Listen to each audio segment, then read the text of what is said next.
I have such a massive respect for Coach Chris Mooney. Coach Mooney is from Philadelphia. Went to Archbishop Ryan.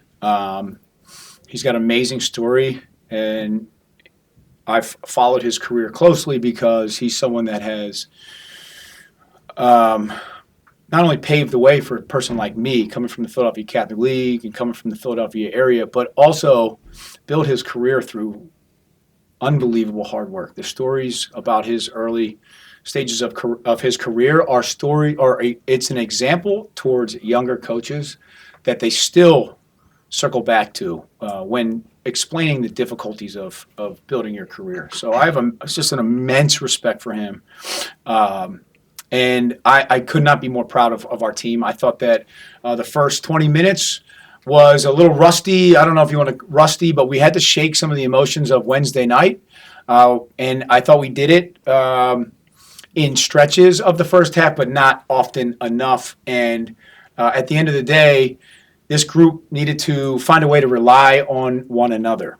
And I could not be more proud of the resilient effort that, not only these two right next to me put forth, but also the entire group. The last 2 days, quite frankly, there was a lot of growth.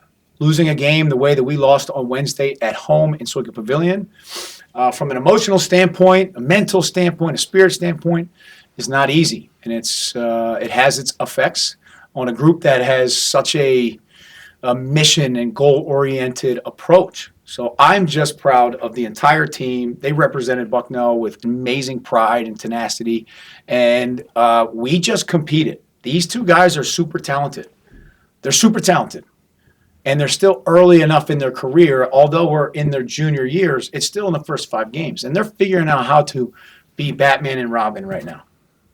We have a great group of young men, but this is Batman and Robin. You got Josh Bosco playing 45 minutes, and Elvin Edmond took a tough hit during the game, and Ian Moda was out the last game. He comes in, hits a huge 3. So, we have this collection of people that are just competitive, and I'm very proud of their effort, and they should be very proud of this win.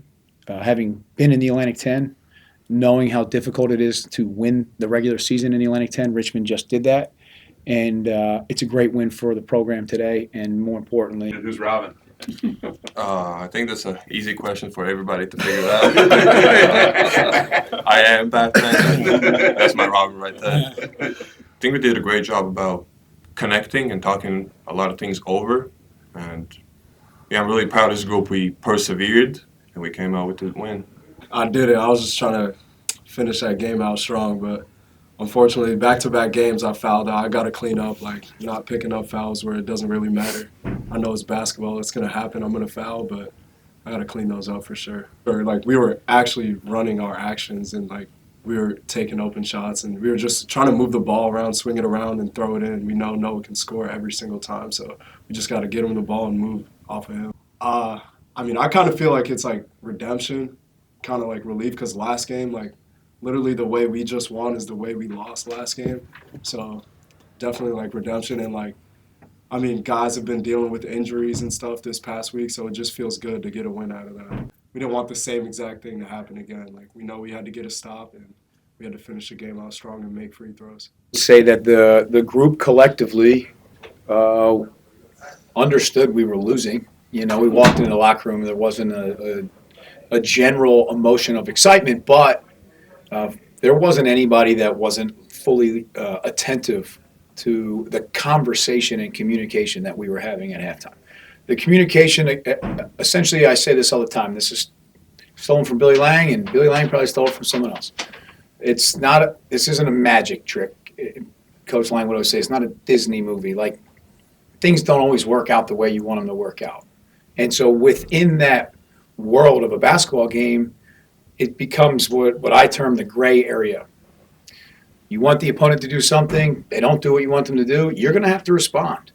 And I thought in the first half we were tentative to make decisions in the gray area of basketball. And what you saw in the second half was a group that had great purpose. Because at the end of the day, I'm very confident in them. They know that I trust them.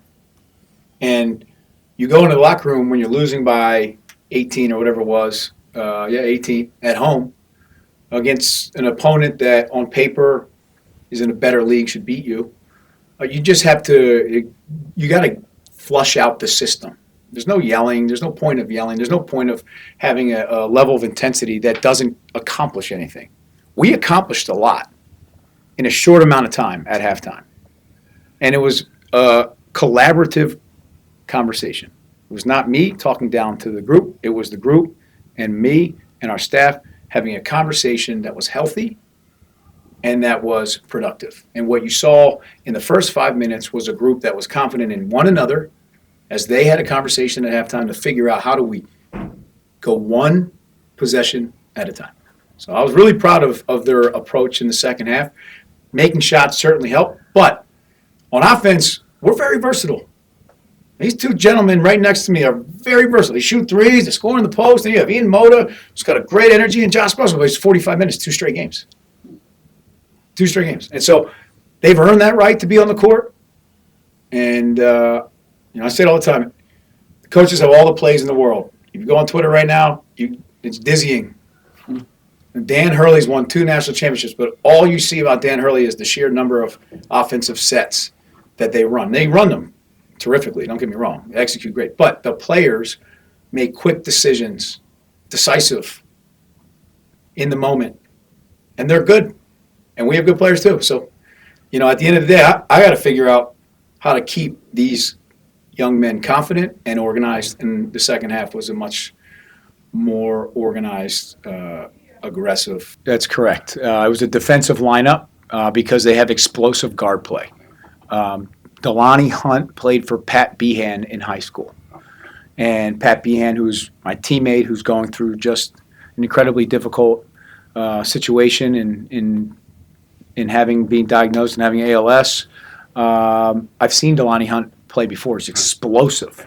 I would say that, one of the things that we recognized was that Jonathan Beagle is very talented for Richmond, but he's new to their program. And when you see a really well-run Chris Mooney Richmond basketball team, the 5-man has been there for some extended period of time.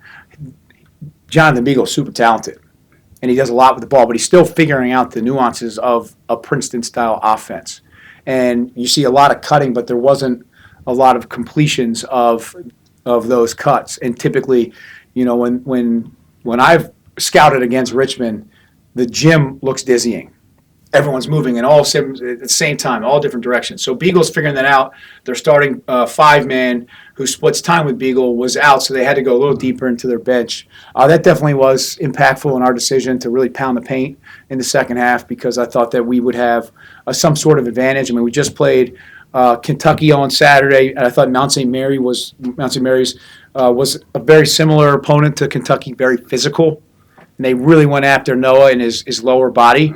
And, we challenged Noah to get closer to the rim, and he did a great job of staying on his feet.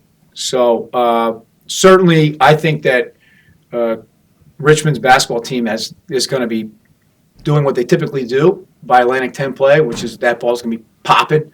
But right now they're figuring that out. Look, like the business that we're in has a winner and a loser.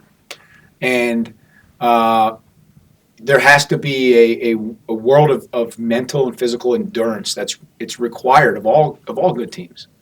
And the loss on Wednesday for sure challenged us, but it was a growth opportunity because we played to the score and not every possession like it was its own. And tonight we didn't play to the score. So, you don't want to – I don't believe in learning from a loss. I'd rather learn from a win. But in this case, it was a growth opportunity, and I'm very fortunate to coach a group of young men that were open to the growth. Because when you lose, you don't really want to hear anything. There's an emotional shutdown that follows up a loss. And the group came back the next day. We walked through, and we figured out how to get a win today.